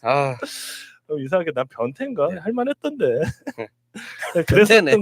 그랬었던 것 같아요. 그래서 네. 제가 오늘 말씀드리고자 하는 유전 그 무전 유죄는 그냥 방법이 없는 것 같아요. 국민들이 눈을 똑바로 쳐다보고 끝까지 지켜보고 이거를 우리 같은 사람들이 문제를 계속 제기하는 수밖에 없고 이게 이제는 고쳐지지 않겠냐 이 생각이 듭니다. 죄송합니다, 여러분. 네. 왜 마지막에 왜 갑자기 여러분 저기 우리 오사춘기님한테 좀 악플 달지 마세요. 마음이 여리신 분이에요. 네, 살살 다뤄주세요. 살살 달아주세요 좀. 저분이 몸에 근육은 많아도 잠을 못 자요. 방송만 하고 나면. 자 이제 김일희 시간인데요. 저는 이제 이 사건 유죄무죄를 딱 보면 진짜 그분밖에 안 떠올라요. 지강원 씨만 딱 떠오르거든요. 그러니까 그 전에 어떤 사람이 이 말을 했는지 안 했는지 모르겠지만 이분밖에 안 떠올라요. 그래서 그 봤어요. 그게 왜 떠오르냐? 이게 무슨 예전에 이런 일도 있었지가 아니라 지금도 일어나는 일이라고 느끼다 보니 이렇게 세월이 보니까 27년 전이더라고요.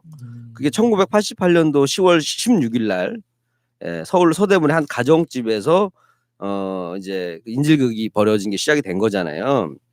그래서 보니까 거기서 이제 그 중간에 그 음악도 유명해졌고 사실 영화도 제목이 홀리데이였잖아요. 근데 그분이 지강원 씨가 중간에 비지스의 홀리데이를 듣고 싶다. 그래서 그 테이프를 받아요. 테이프를 틀어요. 틀으면서 그 노래를 듣는 게 나와요. 근데 왜 그 노래를 듣고 싶었을까? 뭐 이런 거에 대한 거는 정확하게 뭐 알 수는 없지만 근데 이게 하나 또 떠오르는 게 예전에 그 쇼생크 탈출이라는 영화 보면 그 죄수분들이 중간에 어떤 음악을 딱 들으면서 다 이렇게 멍하니 서 있는 장면이 나오거든요. 클래식. 네. 그게 나는 약간 좀 음악이 주는 마음에 좀 치유하는 그 힘이라고 보는데 뭔가 그 음악을 들으면서 뭔가 이제 그 자살하기 전에 마지막으로 자기가 좋아했던 그 음악을 듣지 않았을까 이 생각을 했거든요. 그래서 그때 사건 자체가 다 죽나요? 다 자살. 한 명 살아요. 아, 한 명 사는데 그 그래서 여자분은 놔줬죠. 가족들은 다 살아 있어요. 그 아까 여- 다 나가 한 명도 다친 사람이 네, 없어요. 그쵸. 예, 그리고 음. 마지막에 살아남은 인질분은 나 지금 이제 그 라스베가스에 살고 계시는데 아, 그래요? 그분이 그 당시에 책을 쓴 게 있어요. 갖고 그분들이 어떻게 했는지에 대해서 다 적어놓았기 때문에 제가 잠시 뒤에 알려드리도록 하겠습니다. 그래서 조금 이제 모르시는 분들도 있고 이제 저도 이걸 만약에 물어보면 정확하게 이렇게 되었다라고 딱 듣는 게 없어요. 어떤 분은 그 영화 홀리데이에서는 LP판으로 틀잖아요. LP판이 아니고 그 카세트 테이프로 들었다라는 게 팩트였고 그래서 이제 그 이제 이분께서 이제 그 자살을 시도했고 그 모습이 이제 TV에 이제 생중계가 됐기 때문에 많은 분들이 기억을 하더라고요. 이게 서대문에서 거기 남가자동 그쪽이잖아요. 그쪽에서 이제 일어났는데 자 그래서 이제 이분들은 이제 사건 발달을 보면은 영등포 교도소에서 이제 대전과 이제 공주교도소로 이제 이송 중이었는데 이때 미결수 12명이 집단으로 탈출을 해요. 근데 무슨 작전을 짜서 탈출을 하는 네, 거예요? 맞아요. 와. 근데 그분 중에 한 분이 실제로 그 교도관을 하고 폭행을 해가지고 치고받고 싸워서 했던 분이 그분이 계획을 한 건데 사실은 지강원 씨가 한 게 아니라 이거야. 처음에 모든 계획은. 그리고 교도관 폭행할 때도 지강원 씨는 가만히 있었대요. 그분 말에 의하면. 근데 자기가 거의 다 하고 근데 이분은 나중에 잡혀서 이제 형을 살고 나왔어요. 그분이 이제 증언한 내용이 좀 있는데 어쨌든 이분이 이제 다들 이제 뭐 10년 이상 선고받은 이제 흉악범들이었는데 이분들이 이제 탈출하고요. 교도관에 이제 권총을 뺏어요. 그 맞다. 수송 차량에서 권총을 뺏었기 때문에 총이 있는 거예요. 총이 있는 이유가. 그다음에 이제 이분들이 이제 곧바로 지명수배가 되고 그래서 12명이 나갔는데 그중에 이제 7명은 자수하거나 붙잡혔습니다. 중간에. 그리고 그 차 안에서도 12명은 도망갔지만 13명은 남아 있었어요. 그냥 호송 차량에 남아 있었고 12명이 도망갔는데 그중에서 7명은 이제 자수하거나 붙잡혔고 이제 지강원을 포함해서 5명이 이제 행방이 묘연한 상태였고요. 이분들이 이제 한 주택가에 이제 들어가서 이제 경찰하고 이제 인질범들이 이제 그 대치하는 상황이 시작이 됩니다. 그래서 이제 이분들이 이게 있어요.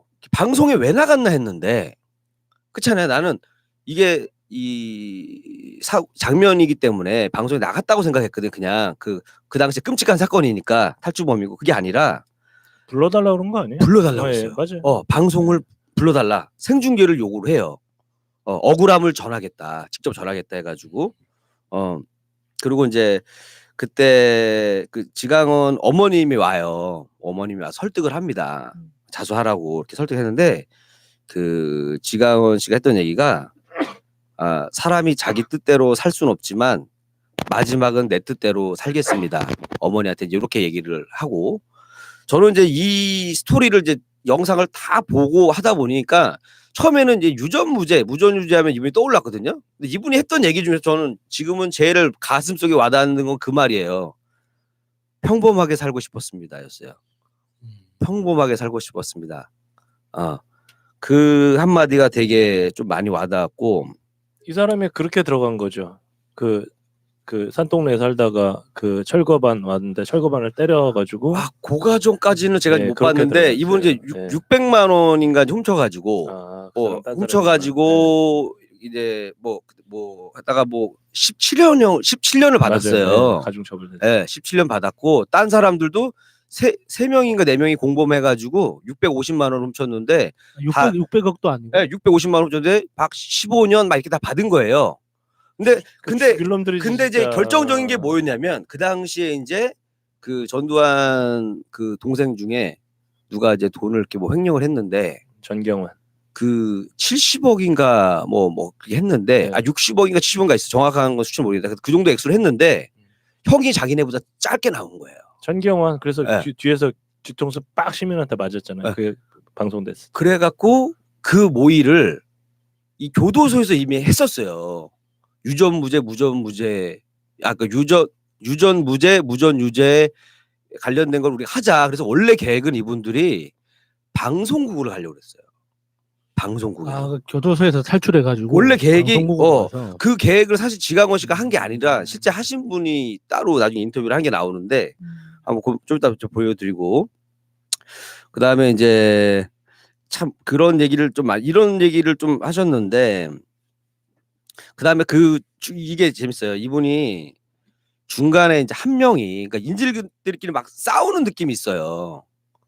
그 강영일 씨라고 있는데 이분이 이제 유일한 생존자거든요. 나머지 분들은 다 자살했고 유일하게 한 분 강영일 씨가 이제 형을 살고 나왔어요. 형을 살고 나와갖고 TV 프로에 출연했단 말이에요. 그래서 그때 얘기를 하는데 이분만 밖에 나와 있었거든요. 나온 이유가 이제 인질 한 명 풀어주면서 차를 가져오라고 해갖고 내보낸 거예요. 강영일 씨를 내보낸 거예요. 차 갖고 오라고. 탈출하려고 했겠죠. 아니면 차에서 죽든가 뭐 나름대로 일단은 차를 갖고 가자 이 계획이었단 말이에요. 그래서 나가서 했는데 자기가 이제 다시 상의하려고 들어가려고 했더니 거기서 이제 그 지강원 씨가 총을 바닥에 딱 쏘면서 못 들어오게 하는 거예요. 위협 사격을 하면서. 그래서 강영일 씨는 그 당시에는 나를 자기가 배신한 줄 알고 있나 이 사람들이 갑자기 나갔다 들어오려고 하니까 그래서 그런다 좀 오해를 했는데 한참 지나서 지금 생각을 해보면 자기라도 살라고 그냥 못 들어오게 한 것 같다라는 얘기를 하더라고요. 그리고 이분이 이제 총을 원래 이분들의 계획은 그거였어요. 그 권총에 총알이 딱 5발이 있었단 말이에요. 그래서 한 발은 경찰들한테 위협 사격으로 한 발 쐈단 말이에요. 쐈어요. 그럼 4발 남았잖아요. 그걸로 원래 자살하기로 한 거예요. 4명이.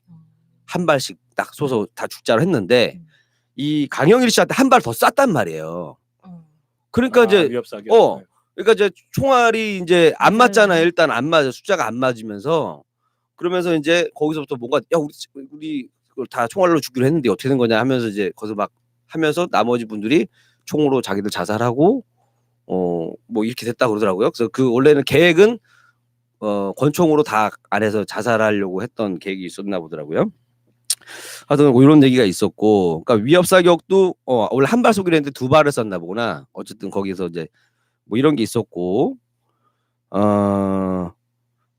그리고 요거 총알은 좀 정확하게 조금씩 얘기가 달라가지고 하여튼 그렇게 돼서 원래는 계획은 남은 총알 수만큼 하기로 했는데 총알 수가 모자르다 보니까 얘기랑 달라서 서로 간에 좀 이게 있었고요. 그 다음에 이제 이거예요. 이분이 이제 17년형을 받았던 게 556만 원 훔친 죄 때문에. 그래서 이걸로 이제 17년을 이제 인생을 강도 맞다 보니까 이분 이제 그 당시 이제 울먹이면서 나는 평범하게 살고 싶었다. 그런 얘기를 했던 게 기억하고요. 근데 중요한 건 이분이 나와서 그 당시에 이제 도주했던 분들 중에서 이제 누가 인터뷰한 건데, 이분이 이제 정확하게 얘기를 합니다. 그 유전무죄, 무전유죄라는 말이 돼서 화제가 됐던 이 사건에 실제 이 모의했던 분이에요. 이분이 이제 지강원 씨한테 미안하대요. 자기 때문에 죽은 것 같아서 되게 미안하다고 이런 얘기를 했는데, 이분이 이제 그 12명, 그 탈옥한 12명 중에 이제 이 김 씨라는 분인데, 이분이 당시 담담히 증언한 내용이 있어요. 자기가 제일 나쁜 놈이다 이거예요. 범행 모의도 저와 강영일이 시작을 했다. 거기 유일한 생존자 있죠. 그 2명이 이제 모의를 한 거예요. 그래서 나로 인해서 M1 사람이 죽어서 마음이 아프다. 그리고 탈출을 목적으로 했었다는 얘기도 있었고, 그래도 요 얘기도 나와요. 맞아. 그 강영일 씨가 유일한 생존자잖아요. 탈출했던 유일한 생존자잖아요. 근데 이분이 교도소에서 신창훈을 만나요. 신창훈이 자기한테 물어봤대요. 자기 탈출하고 싶은데 도와달라고. 왜냐면 탈출했다 들어온 사람이니까. 근데 이 사람이 딱 거절했다고 그러더라고요. 그래서 그 강영일 씨 그분은 유일한 생존자 그분은 지금은 무슨 생활을 하고 있냐면 이제 장기수잖아요, 자기도. 그래서 그러다 보니까 이제 그 청소년이라던가 이런 이제 그 교도소에 있는 분들을 찾아다니면서 그분들 뭐 편지도 뭐 이렇게 뭐 전달도 하고 또 뭐 위로의 말도 전하고 이런 일을 한다고 합니다. 지금도 신창원 씨하고도 연락을 한다고 하고. 신창원요? 예. 신창원 씨하고 연락을 지금도 하고 있다고 하더라고요. 자, 그래서 근데 어쨌든 그분은 그 당시 이제 신창원 씨 탈출할 때 전혀 도움 주지 않았대요. 딱 잘라서 절대 안 된다고 얘기했다고 했고, 이제 여기서 이제 이분이 쭉 얘기하는 것 중에서 이 부분이 있는데 자기가 이게 중요한데 당시 우리는 재판이 있어서 잘해봐야 국선 변호사에게 의탁할 수밖에 없는데 있는 사람들은 수억, 수백억 원을 해먹어도 법망을 잘 빠져나간 것에 분노했다. 이게 이제 결정적인 그 이유였단 말이에요. 이 부분은 지금 좀 개선됐죠. 그러니까 지금은 국선 변호사가 예전에는 굉장히 형식적이었잖아요. 네. 근데 지금은 국선 변호사가 나중에 판사로 임용될 때 국선 변호했던 그 실적이 굉장히 중요한 평가 지표가 돼요. 괜찮네요. 네, 그래서 국선 변호사 경쟁률도 높아졌고 변호사의 그 퀄리티도 굉장히 좋아졌어요. 캐리어를 쌓는데 아주 예, 좋겠네요. 예, 그러면. 예. 예. 그다음에 이분은 어쨌든 이렇게 얘기를 하셔가지고 그다음에 이제 유일한 생존자분 다 살아났 그 가족들은 다 살았는데 그 마지막까지 인질로 잡혀있던 여자분이 그 남긴 수기가 있어요. 그분이 남겼던 건데 요런 내용입니다. 1988년 10월 올림픽이라는 세계적인 행사를 성공리에 마친 후 아직 그 감옥에서 헤어나지 못한 국민들을 깜짝 놀라게 한 사건이 있었습니다. 하면서 이분이 남긴 말 중에 그 영화 홀리데이 때문에 그 당시 인터뷰를 했던 것 같아요. 마지막까지 인질로 잡혀있던 처녀 역의 실제 주인공 고선숙 씨인데요. 그 당시 22살. 당시 탈주범 지강원뿐만 아니라 대담한 처녀 고선숙 씨에게 세간의 이목이 집중이 됐는데 왜냐하면 그분이 이제 22살 여자분인데 굉장히 그 당시 좀 그런 아비규환 상황에서도 침착했다는 거예요. 그래서 16시간 동안 인질로 잡혀 있었고요. 그 아버지는 새벽에 이제 탈출을 감행했고 동생과 어머니도 집 밖으로 나갈 수 있었지만 이제 고선숙 씨만 끝까지 남아 있었던 상황이었고요. 근데 이분이 이제 증언한 게 요거 보면은 조금 좀 짠한데 그런 이 얘기를 합니다.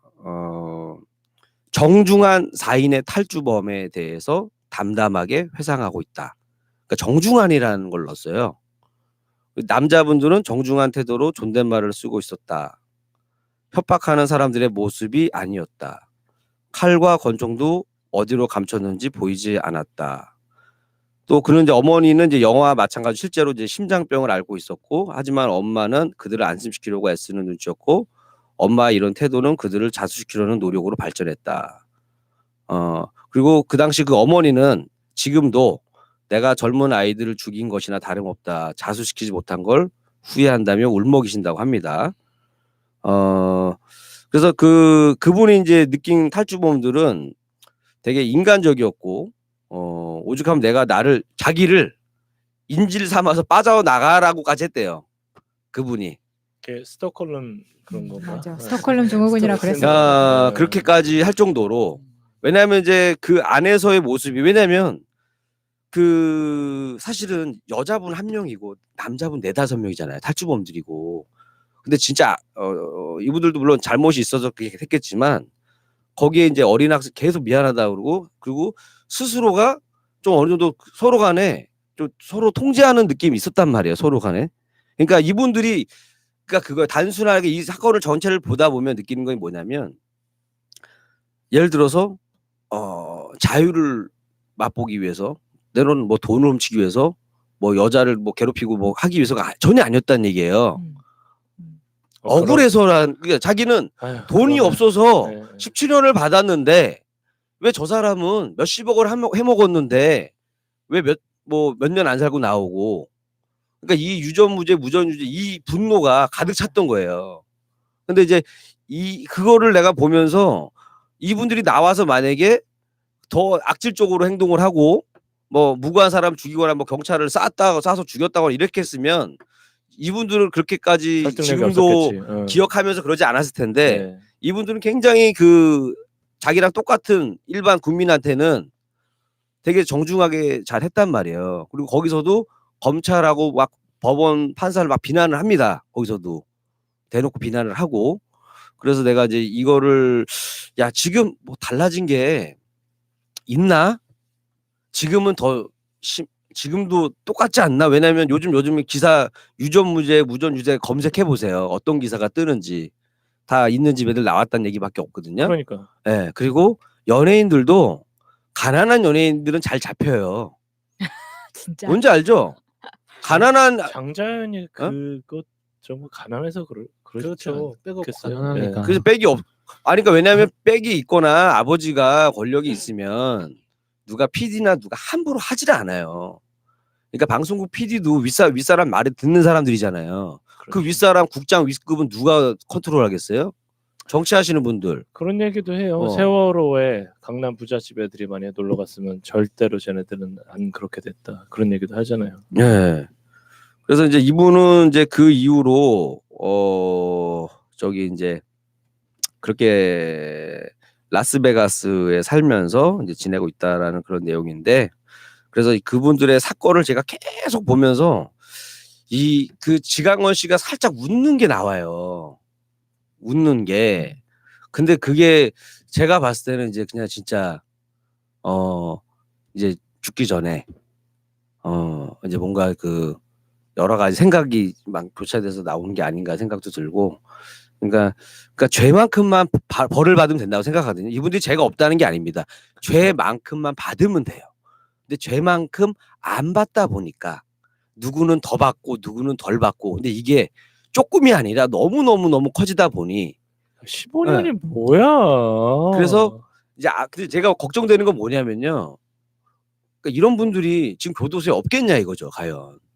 이 억울함을 아니, 가진 사람들이. 네. 화성 그것 때문에도 그러잖아요. 지금 사형제 왜 없어야 되냐고 그래 얘기를 하잖아요. 네. 이 양반 만에 죽였어 봐요. 네. 그 소아마비 그 양반. 20년 살았대잖아요. 이제 그거는 돈으로도 어떻게 보상받지 못하죠. 보상이 안 되죠. 그러니까 그분들이 했던 얘기를 그냥 평범하게 살고 싶었다라는 얘기가 그게 되게 먹먹하더라고요. 그냥 거기 그 육성으로 유튜브 검색하면 많이 나와요. 육성으로 그냥 평범하게 살고 싶었습니다. 그 말이 나는 뭐 국민학교도 안 나왔고 국민학교밖에 안 나왔고 나 나름대로 열심히 살았지만 내가 갈 길이 이렇게 될 줄 알았냐. 뭐 그러면서 둘 다 감동이 와요. 그 영화에서 이성재 씨가 했던 그것도 되게 감동이 오고, 그분이 했던 얘기도 지금 이 시대에도 27년이 지난 이 시간에도 감동이 오는 이유가 세상이 안 바뀌었기 때문이 아닐까라고 생각을 하면서 저 얘기는 여기서 마치도록 하겠습니다. 네, 네버엔딩 스토리 이번 주 주제는 유전무죄, 무전유죄, 공화국이라는 주제로 이야기를 해보고 있는데요. 지난 시간에 김일희 씨가 그 홀리데이 이야기 해주셨잖아요. 네네네. 왜 아무도 노래를 안 해요? 아까 한 거 아니었어요? 요것도 에피소드 하나 있었는데 원래 이분은 이제 그 홀리데이 두 팀이 불렀잖아요. 그 비지스가? 비지스 걸로 신청했는데 뭐 다른 가수 테이프로 스콜피온께 왔다는 뭐 이런 얘기도 있고 막 그래요. 그런 설도 있고. 하여튼 뭐 몇 가지 팩트 체크가 안 돼가지고 저도 이제 구별을 해야 되는데 노래 듣고선 누가 부르는지 저는 구별을 안 되기는 안 되더라고. 붉은 노을 딱 시켰는데 이문세 거 딱 틀어달라고 그랬는데 갑자기 저쪽에서 그 누구죠? 그 젊은 애들이 저기 빅뱅의 붉은 노을 들어주고 뭐 이런 거죠. 80년대까지만 해도 경찰 중에 한글을 제대로 못 쓰는 사람도 많았대요. 경찰 중에요? 예. 80년대. 네, 80년대. 아니, 군대에서도 그때 얼추 기억나. 그 살인의 추억 보면은 거기 형사 중에 한 분이 좀 약간 무식하게 군화 식구 댕기는 분 한 명 있어요. 그러니까 지금 마차님 시간이잖아요. 좋아져요. 네, 마침 얘기하세요. 네. 그래서 우리가 이 얘기를 하려고 했던 거는 그때 왜 돈 있는 사람은 그럼 빠져나가냐, 약간 그 홍정욱 딸이라던가 장용준 이야기를 하면서 그런 이야기를 많이 했었잖아요. 근데 지난주에 왜 여상규 이야기를 하면서 전관예우를 한 적이 있어요. 전관예우의 다른 말은 유전무죄다라는 결론을 냈었거든요. 웃기고 있네 이런 주병진 같은. 주병진 씨는 여기서 왜 소환이 되는 거죠? 갑자기 웃기고 있는 거니까. 그래서 좀 알아봤더니 이게 전관예우를 어떤 대법관의 이름만 올려도 3천만 원. 그러니까 그 소송을 하게 되면은 변호사를 한 명만 쓰는 게 아니라 사실 로펌에 들어가면은 같이 한 사건에 변호사 이름 여러 개 들어가거든요. 네. 그 안에 이제 전관예우를 받을 만한 변호사 이름을 올리는 데만 3천만 원, 그리고 전화번호를 해주면 5천만 원. 이 얘기는 사실 파다했었던 거죠. 5천만 원 정도 하니까 이거는 어떤 죄를 짓든지 간에 내가 전관예우를 쓸 수 있는 돈만 있으면 풀려날 수 있다는 이야기잖아요. 아니 그때 마차님께서 말씀하셨나 아니면 TV 토크쇼에서 얘기를 들었나 그래서 지금 제일 넘버원 있잖아요 김앤장 거기서도 얘기를 하는 게 그거예요. 무슨 사건이 중요한 게 아니라 얼마를 쏠 수 있냐 네가. 맞아. 이게 가장 중요해서 저도 이렇게 변호사 만나보고 이렇게 뭐 하다 보면 변호사가 한 명이 아니라 2명, 3명, 새끼 변호사가 4명이 들어와요. 예전에 어떤 소송이 있어 그렇게 했었었는데 시간당으로 막 차지를 하잖아요. 맞아. 시계 이렇게 딱 놔두고. 네, 타임. 그렇게 하잖아요. 그 김앤장 거기 가보면. 그런데 이제 그 김앤장 팀을 저희가 외국에 보내는 걸 다 저희가 하고 있거든요. 예. 그래서 되게 친해요. 김앤장 팀하고. 거기서도 얘기를 해요. 얼마를 쓸 수 있냐. 그리고 그 전관예우의 끝판왕은 사실 그 변호사 수임료가 아니에요. 그러니까 검사 정관 같은 경우에는 그 사람들한테 많이 알려져 있지는 않는데 금융 사기를 많이 합니다. 대표적으로 주가 조작 같은 거 있죠. 주가 조작을 대놓고 해요. 그래서 주식 주는 거요? 예. 그거는 뭐 아니 주가 조작. 예. 주가를 인위적으로 띄워가지고 차익을 그러니까 돈 그렇게 식으로 빠지는 그렇게 하면은 그 금융범죄는 저 남부지검인가 그쪽으로 다 가거든요. 그러면은 용의자 중에 검사가 있으면은 그 사건은 그냥 빼는 거예요. 그러면은 그냥 그래서 피라미드 사건에 꼭 정치인들하고 검사 출신 꼭 끼잖아요. 그러니까 이게 그래서 아무리 무슨 법치국가고 삼권이 분립되고 되게 철저한 것 같지 사법권을 독립되는 것 같지만 그 안에서 돈 많은 사람들이 빠져나올 수 있는 방법이 너무 다양하다는 걸 알게 되는 거죠. 사실 전관예우 금지법이라는 게 발의는 됐어요. 그래서 2011년부터 그분 아직도 살아 있어요? 그 발의하신 분? 아니 근데 이게 되게 웃겨요. 전관예우 금지법이라고는 되어 있는데 이게 퇴직 전에 맡았던 사건들 관련 있는 사건들을 퇴직 후 1년 동안 맡을 수 없게 하는 게 전관예우 금지법의 전부예요. 1년간만? 1년간만. 그러니까 이게 뭐야? 겉으로는 준비하라 이거지 이제. 변호사 금지법이라고 준비하세요. 해놓고 사실 내가 원하면 전관예우 쓸 수 있다는 이야기잖아요. 근데 이게 2011년에 지금 금지법이 굉장히 허술하지만 일단 만들긴 만들었잖아요. 그런데 2018년에 그 사법 쪽에서 일하는 직원, 판사, 검사, 변호사 다 포함해가지고 법조직에 종사하는 사람들 1,400명한테 물어봤을 때 전관예우가 있냐라고 물어보면은 50%가 있다라고 대답을 하는 거예요. 55%가. 그중에 검사가 43%, 변호사가 75%. 그 말은 확실하게 여전히 전관예우는 계속되고 있고 앞서 말씀드린 그 금지법이라는 것은 사실 소용이 없는 거죠. 뭐 앞으로 1년만 하지 말라는 이야기는 그 자기가 소속되어 있던 부서에 관련된 사건이 아니면 사실 어떤 사건이든 맡을 수 있다는 이야기이기도 하고 그렇죠. 1년 쉬고 개업하면 되는 거잖아요. 그러니까 이제 쉽게 얘기하면 요즘에 한국 시리즈 뭐 한참 이제 하고 그러잖아요. 메이저리그도 계속 뭐 야구 하고 있는데 이런 거예요. 예를 들어서 누가 은퇴를 해 올해 은퇴하는 투수야. 그럼 걔가 던지는 공을 다 스트라이크 잡아주는 거예요. 예를 들어서 이 똑같은 거잖아요. 맞아. 아무렇게나 던져도 스트라이크 잡아주는 거야. 아니 아무리 그래도 그런 거예요. 정관예우예요. 정관예우. 이게 왜냐면 내가 얼마 전에 메이저리그 보는데 웃기더라고. 예우는 아닌데 특이한 게 하나 있었어요. 어떤 선수가 허싱을 했는데 그 되게 중요한 장면이었단 말이에요. 너무 중요한 순간이었는데 심판이 이거를 그 원래 삼진 아웃이거든요. 잘못 본 거야. 이제 이 사람이 파울로 친 거예요. 그러니까 이제 그걸 심판이 말한 건 못 바꾼대. 그래서 한 번 더 던지 야유가 나고 난리가 난 거야. 자기도 봤어. 슬로우 비디오로 보니까 애가 아웃이야. 맞아. 미안한 거야. 너무 미안해. 마음에. 그래서 다음에 투수가 던졌는데 공을 스트라이크 존에서 많이 빠져나갔거든요. 스트라이크.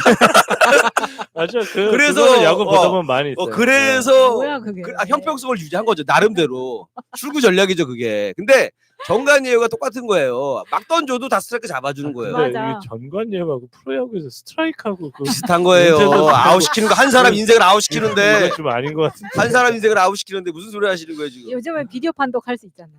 근데 그- 투수권은 안 돼요. 안 돼요. 그러니까 아, 그래요? 볼 네. 스트라이크는 안 돼요. 그게. 네.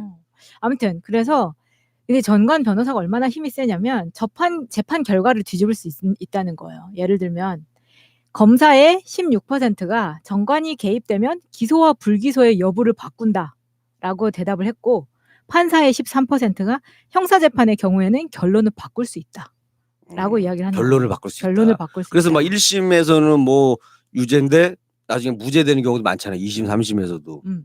그래서 왜 지난 정권에 안대희 국무총리 후보까지 올랐다가 전 대법관으로 퇴임한 사람은 5개월간 16억 황교안보다 더하죠. 그리고 아. 5개월간 16억이면 도대체 그 당시에, 그죠? 그렇죠. 그리고 홍만표 전 검사장 같은 경우에는 개업 후 1년 동안 챙긴 수임료가 91억. 그럴 수밖에. 왜냐하면 마치 그거잖아요. 막 91억. 1년 그- 동안 91억. 그러니까 왜냐면은 큰 재벌 기업들 뭐 소송 걸린 거 억울한 거 할 때 정관예우 변호사 써버리면 되는 거 아니에요. 그러면 그 사람들은 그걸로 이제 몇 천억의 이익을 보면 91억 줄 수도 있지 뭐. 그게 이제 보통 되는 게 뭐냐면 약자잖아요. 또 산업재 이런 걸로 해서 예를 들어서 삼성의 그 뭐죠 그 백혈병 그것도 그나마 이렇게 우리나라에서 그 국가적인 이슈가 돼서 그렇지 제가 봤을 때는 그 애 하나 소송하면 그 산재 처리하면 그 막대하잖아요. 네. 그 얘한테 10억, 20억, 30억 주고 그냥 처리해 버리면 애 하나 병신 만들고 그다음에 이 사람은 돈 벌고 여기는 소송에서 이기고 아 너무 슬프네요. 이게 그거 같아요. 저기 뭐야 그 매값이라고 하나 그 옛날에 양반들이 자제를 때리지 못하니까 야 네가 가서 대신 맞아. 대신 네. 그 맞아 그 뭐죠? 그 그 머슴이 대신 네. 맞고 막 그러잖아요. 그게 우리나라에만 있는 게 아니라 서양의 유럽에서도 그게 있었던 거예요. 예. 대신 맞아주는 예, 거예요? 대신 맞아주고. 그 영화 예. 베테랑에 나오잖아요. 유해진이 유아인 대신 맞잖아요. 맞잖아 거기서 골프채로 맞잖아요. 네. 그런 거죠. 어. 거기서는 잘 나가는 뭐 그 뭐지 변호사인가요? 뭐 이런 거로 나오는데도 맞아요. 예, 회의할 때는 삼촌한테 조카 대신 맞아주는 역할을 하잖아요. 그래서 정관예우 금지법을 그러면 어쨌든 완화가 아니라 강화를 시켜야 될 거 아니에요. 이게 지금 국민을 되겠냐고 지금 안 되지. 이 분위기를 봤잖아요. 이거를 나는 이번에 근데 사실 그거 얼마나 무서운 그 집단인지 알았어. 정관예우 검찰이. 방지법을 만든다고 해서 해결될 수 있는 건 아니라고 봐요. 왜냐하면 이 법조계가 이제 법조인이 배출되는 그 구조 자체가 뭐 어느 법대를 나왔든 어느 로스쿨을 나왔든 결과적으로는 사법연수원에서 다 만나요. 2년 동안 예, 하죠. 사법연수원에서 다 만나서 거기에서 인간적인 관계가 생긴다고요. 아니 근데 그 인간적인 관계까지는 잡을 수가 없다 하더라도 지금 몇 천만 원 이렇게 해가지고 결과가 달라지는 것에 대해서 전관예우가 꼈을 경우에 더 심하게 오디 그 감사를 할 수 있는 왜냐하면 이 사람이 들어가서 만약에 바뀔 수 있다 그러면은 페널티를 주던지 이런 식으로 국민이 감시를 하던지 방법이 나와야 근데 되는데 그거는 그러니까 심증밖에 없지 아니 그러니까 그 심증밖에 그걸 없다고 내버려 둘 증거로 수는 이게 없잖아. 확 잡을 수가 없잖아요. 그러니까 그래서 예. 그걸 잡을 수 있는 방법을 지금 당장 내놓으라는 게 아니라 어쨌든 제가 이걸 방법이 내놓는 있습니다. 게 그러니까 국회의원이 그게 할 일이죠. 우리나라 그 공직자윤리법에 보면 그런 게 있어요. 내가 근무하던 그 분야에서 3년 동안 3년, 취업을 못 하게 돼 있어요. 그런데 내가 이런 퇴임을 하면, 공익적인 퇴임을 목적으로 이런 사유로 해서 그 근무를 해도 되냐고 신청을 하면 이제 윤리위원회를 열어가지고 심사를 해서 승인을 하면은 취업을 할 수가 있거든요. 그런데 그 위원회가 제대로 작동을 안 하고 있어요. 아니 그러니까 내 말은 그래서 정관예우를 그럼 냅두자는 이야기. 제가 아니요, 방법이 그런 있어요. 뜻이 그건 아니라. 아니니까 일단 이 법을 강화를 시켜야 된다고. 예, 알겠습니다. 그래서 제가- 강화할까요? 아, 이 좋은 새끼들- 방법이 있습니다. 얘기해 드릴게요. 자, 이거는 이제 한국 농구가 망한 이유랑 똑같습니다. 농구까지 가는 농구가 왜 망했습니까? 용병이 들어오면서부터 재미가 없어졌어요. 거야? 한국 선수들이 용병한테만 좀 용병이 덩크하고 뭐 하는 순간 어느 순간부터 재미가 없어요, 농구가. 옛날에 인기 엄청 많았습니다. 그 허재, 강동희, 그죠? 막 이런 사람 선수들을 뭐 서장훈 활동할 때 서장훈이죠. 재밌었어요. 네. 대박이었어요. 인기가 축구, 야구 이상이었단 말이에요. 근데 용병이 오면서 망가졌잖아요. 똑같습니다. 자, 우리 검찰, 판사 이쪽에도 외국에서 변호사, 검사 데려와요. 용병을 쓰는 거예요. 20%를 쓰다 보면은 한국 농구 망가지듯이 우리나라 법 쪽에도 망가진다. 왜 용병들 플레이에 또 그 객관성이 있잖아요. 그분들은 정관 예우가 어딨어. 좋은 말씀 감사하고요. 네. 그런데 이제 사실 따질 건 아니지만 농구는 말을 못해도 대충 커뮤니케이션 바디랭귀지 써가지고 할 수 있어. 네. 근데 이렇게 어려운 법률 용어를 써가면서 그래서 어렵게 만들었나? 용병을 데려올 수 있나 싶은데 이게 제가 정관예우 금지법을 보면서 더 열받는 게 이런 거예요. 과태료, 그러니까 벌금도 아니야. 과태료가 1,000만 원 이하를 부과를 하는 건데 그것도 1,000만 원, 되도 않는 1,000만 원. 거기에다가 대한변협이 매월 1회 자체 징계 심의를 통해서 내는 과태료예요. 하지 마, 뭐 나오겠어? 그렇죠. 그러니까 사실 방법을 찾기는 힘들어요. 아까 야수님 그거랑은 상관없어요. 그거랑은 저기 그 배심원제하고 정관예우하고 왜 그러냐면 관계 있죠. 그렇죠. 예. 그래서 제가 봤을 때는 배심원제가 좀 탄탄하게 미국처럼 그렇게 되면 보는 눈이 많잖아요. 그리고 시민의 눈이잖아요. 맞아, 보는 눈이 많아야 돼. 예. 아직 별로 두려워하지 않던데 내가 봤을 때 이제는. 아니요, 배심원제가 이게 좀 탄탄하게 흘러가면, 그러니까 물론 그러겠죠. 근데 점점 이게 말 그대로 예전에는 채널 3개, 라디오, 그 다음에 신문 이게 전부였잖아요. 지금은 이렇게 나오니까 그래서 유시민 그 전 장관 지금 그 이사장도 하는 얘기가 옛날에는 자기가 보건복지부 장관이었을 때 너무 싫었대요.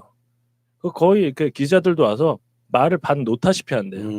왜 내가 쟤랑 밥을 장관님 밥 먹어야 된다고 계속 얘기를 해서 그 사람들하고 브리핑하고 이런 게 너무너무 싫었다 이거죠. 그 사람들한테 맞게 정말 기사도 줘야 되고. 근데 지금은 자기가 너무 좋대요. 아무리 얘기를 해도 안 들어주던 거를 지금은 유튜브가 누가 만들어줬는지 자기는 너무너무 좋다고 예전에 그 어떤 무슨 채널에서 나와서 했는데 이번에 유시민 파워 보세요. 이제 그거라고 전 봐서 제가 봤을 때는 그러니까 보는 눈이 많지면 그 마차님께서 말씀하신 것 같이 그거는 그런 것 같아요. 그러면 예. 제가 만약에 그 검사 쪽이면은 전략이 있습니다. 배심원 명단을 딱 뽑죠. 20명 딱 알아내. 저기요 김 사장님 이런 거 옛날에 저지르셨네요. 잘 판결 잘 하세요. 탁 끊고 20명 전화해가지고 못할까요? 그러니까 방금 가능하지 않을까요? 방금 이리 씨가 이야기한 그 장면에서 네. 검찰 개혁의 포인트가 들어있는 거예요. 원래 외국에서는 네. 검사가 수사권이 없어요. 검사는 경찰이 한 수사 결과를 바탕으로 기소만 하는 거예요. 그래서 기소하고 재판을 유지하는. 기소가 뭐예요? 그러니까 법원에 이 사람 죄졌어요. 죄가 있는 사람이니까 판결을 해달라고 요청하는 게 기소인데 내가 보기에는 이 사람이 7년 네. 정도는 살아야 돼서 네, 7년이라고 올리는 의견을 올리는 건가요? 소를 정식으로 제기하는 거죠. 절차를 그래요? 게시하는. 그걸 이제 소를 판사가 네. 보고 네. 7년 맞네요. 7년 때리고. 그러니까 그 역할만 하는 게 기본인데 왜 그걸 안 바꿔요? 지금은 검사가 수사도 하고 기소도 하고 공소유지도 하잖아요. 다 가지고 있어. 다 그게 있어야 권력이 유지되고. 유일하게 공소유지는 우리나라만. 뭐예요? 공소유지는? 그러니까 재판을 관리한다고. 그럼 얘가 다 하는 거 아니야? 그렇죠. 아니, 그렇죠. 그러면 이건 아니잖아요. 그러니까 이제 이거를 이제 나 같은 이제 시민이 보면 그러니까 어려운 말이 저는 어려워요. 뭐 공소유지라든지 기소라든지 뭐지 수사권이라든지. 그러니까 개혁을 해야 된다고 하는 거죠. 그러니까 이제 이런 그래요. 축구로 비교하면 오늘 네. 농구, 야구, 축구 다 나오죠. 축구로 비교하면 골키퍼도 보는 애가 네. 수비도 보고 심판도 미드필더도 하고 심판도 보고. 쭉 때리고 심판도 보고 다 하는 거예요. 그래서 야 너무 많다. 그러니까 성적이 안 좋잖니. 맨날 지지 않니. 그래서 야 수비수도 좀 따로 놓고 심판도 따로 놓고 이거 좀 따로 놓자 하니까 이게- 난리를 치는 거죠. 아니, 그러면 이게 내가 말이 국가대표 돼? 못하는데 하면서 난리를 치는 거죠 이제. 그런데 이 전관 예우로 돈을 쓸 수 있는 게 연간 규모가 100억이라는 이야기를 들었어요. 물론 이거는 정확한 통계일 수는 없겠지만 이 100억이란 이야기가 언제쯤 나왔냐면 연간 시장이 이 정도 되는데 이번에 윤석열이 검찰총장이 되면서 그 윗기수들이 다 나갔잖아요. 근데 이번처럼 많이 나간 적이 없단 말이에요. 그러니까 파이가 작아지는 거예요. 자기 파이가. 그래서 와이프들이 못 나가게 한다는 거야. 내가 그 얘기까지 들었어. 그러니까 여기에서 이걸 생각을 해보면 아, 정관용 하실 분이 너무 많아졌구나 지금. 많아지니까. 갑자기 공급이 많아졌구나. 그래서 아, 수익률 조금 내려가겠네요. 여상규가 원로 판사제 이야기를 했잖아요. 그러니까 판사로서 퇴직을 했는데 75세까지 원로 판사로서 일을 할 수 있게끔 연장을 해달라고 이 법을 발의를 하겠다고 했단 말이에요. 근데 일단 발의했죠. 그거를 여상규가 했다는 것에서 많은 사람들이 분노합니다. 왜? 저는 이게 그 전관예우의 시장 규모하고 연관이 있다고 생각이 들어요. 그러니까 밑에서 젊고 이제 막 퇴직한 애들이 더 싱싱한 애들이 많은데 원로 판사한테 전관예우 부탁하겠냐고. 그러니까 그 시장이 줄어드니까 그래? 그러면 우리를 판사로서 다시 대우해줄 수 있는 월급 적게 받아도 되니까 써달라. 이걸 발의를 했는 거예요. 아이고 여상규가 돈 적게 준다고 나와가지고 그 차렸는데 무슨. 그래서 되게 웃긴데 여기에서 그 최교일을 생각을 안 해볼 수가 없더라고. 왜냐면 이 사람은 중앙지검장을 했던 사람이고 나중에 이제 나와서 변호사를 하다가 국회의원을 했잖아요. 그래서 제가 다시 한번 이 얘기를 해드리는 이유는 여러분들 기억하시라고. 김무성 사위가 마약 때문에 걸렸잖아요. 네. 최교일이 변호사였단 말이에요. 아. 근데 다 엮여요 이렇게. 근데 그때 피로폰인가 그랬을 거예요. 센 거. 근데 어떤 경위로 마약을 먹었냐 이렇게 말하니까 재채기하다가 나도 모르는 사이에 들어갔어. 이게 통했다고. 책상을 딱 치니까 억 하고 죽었네요. 그러니까 이거를 기억을 해야 된다. 이 정도가 전관예우의 파워가 이 정도가 된다. 그런 이야기를 드리고 싶었고 김무성 사위가 그렇게 그 문제가 되었을 때는 당시 대통령의 아들은 이명박 이시영도 연관이 되어 있었기 때문에 그 판이 그렇게 돌아갈 수 있었다라고 이야기를 해드리고 싶습니다. 오늘 술 먹어야 돼 진짜. 화난다. 자, 오늘 술도 돈 있어야 먹어요. 그러니까 알죠? 술이 종류가 바뀌잖아. 그죠? 유전무죄, 무전유죄인데 술도 다양하다. 다양해. 유전 양주, 무전 소주 이렇게 되는 거예요. 다 영향이 있는데 뭐 술 차별 있는 거 괜찮습니다. 그죠? 집 크기 괜찮습니다. 근데 법에서만큼은 맞습니다. 돈 많고 적고로 이게 좀 인생이 뒤바뀌는 거는 좀 너무 한 국민으로서 너무 이거는 진짜 정의가 없다라고 느껴지다 보니까 이제 오늘 이런 시간을 가졌고요. 자, 이제 유전무죄, 무전유죄, 공화국 이게 안 되기 위해서 우리 새날 같은 프로그램이 있는 거 아니겠습니까, 여러분들? 구독과 좋아요 많이 눌러주시고 앞으로도 응원 많이 해주시고, 자 앞으로 이제 진짜 뭐 총선부터 해서 대선 큰 게 많이 남아 있어요, 여러분들. 이제 계속해서 우리 시간 좀 빨리 갔으면 좋겠어요. 정치 팟캐스트, 유튜브 관심 많이 가져주시고 또 구독, 좋아요 많이 부탁드리면서 저희는 다음 주에 인사드리도록 하겠습니다. 여러분 감사합니다. 고맙습니다.